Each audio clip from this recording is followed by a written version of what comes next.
Voici la 7e planète que le Petit Prince a visitée. Planète 1331, la planète des écrivains de jumeaux. Avant le Petit Prince est arrivé à la Terre, il a visité la planète des écrivains de jumeaux.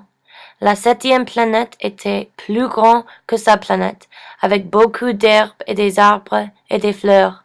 Quand le Petit Prince y est arrivé, il était très fatigué à cause de son grand voyage. Il a cherché une chaise pour s'asseoir, mais il n'a trouvé qu'un seul mur qui séparait toute la planète. Le mur était en pierre, mais assez bas. Il s'est assis dans le mur et, avant qu'il ne le sache, il s'est endormi. Sa sieste a été interrompue par une voix qui venait de la gauche du mur. « Descends le mur !» dit la voix au Petit Prince. Le Petit Prince s'est réveillé avec beaucoup de surprise.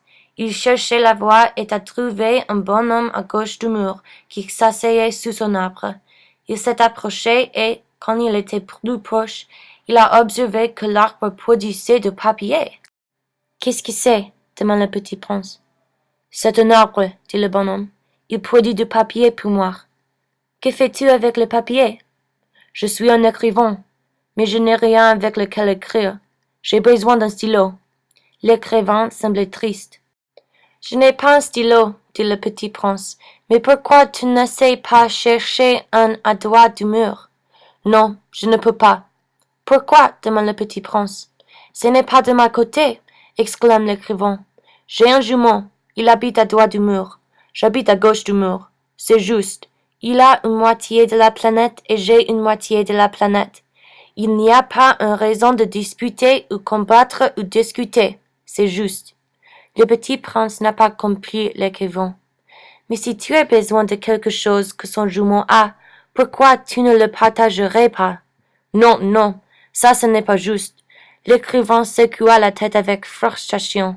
« Il a une moitié de la planète et j'ai une moitié de la planète. C'est tout, c'est juste. » Le Petit Prince était frustré. Il est parti l'écrivain et est allé à la droite de la planète. Quand il traversait le mur, une autre voix lui a dit « Descends le mur, tu ne peux pas traverser ce mur. » dit la voix. Cette fois, le Petit Prince a trouvé un bonhomme qui ressemblait à l'écrivain. Il s'asseyait sous un autre arbre qui produisait des stylos.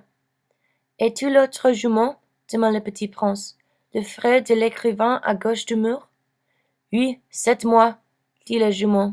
« Qu'est-ce que tu veux avec ma côté de la planète ?»« Je cherche un stylo pour ton jumeau. »« Qu'est-ce que c'est ?» Le Petit Prince a sous un arbre qui produit des stylos. « C'est mon arbre, » dit le jumeau. « Il produit des stylos pour moi. »« Que fais-tu avec des stylos ?»« Je suis un écrivain, mais je n'ai rien du papier avec lequel écrire.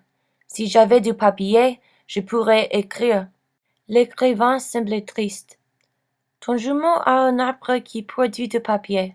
Pourquoi tu ne demandes pas si tu pourrais avoir un peu ? » « Non, non, ça ce n'est pas juste, » dit-il.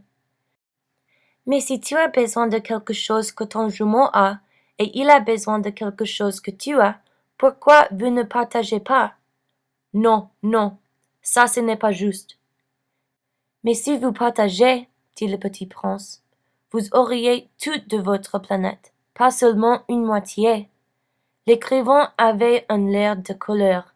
« Il a une moitié de la planète et j'ai une moitié de la planète. C'est tout, c'est juste. » Le Petit Prince ne les comprenait pas, et il a quitté les écrivains de jumeaux.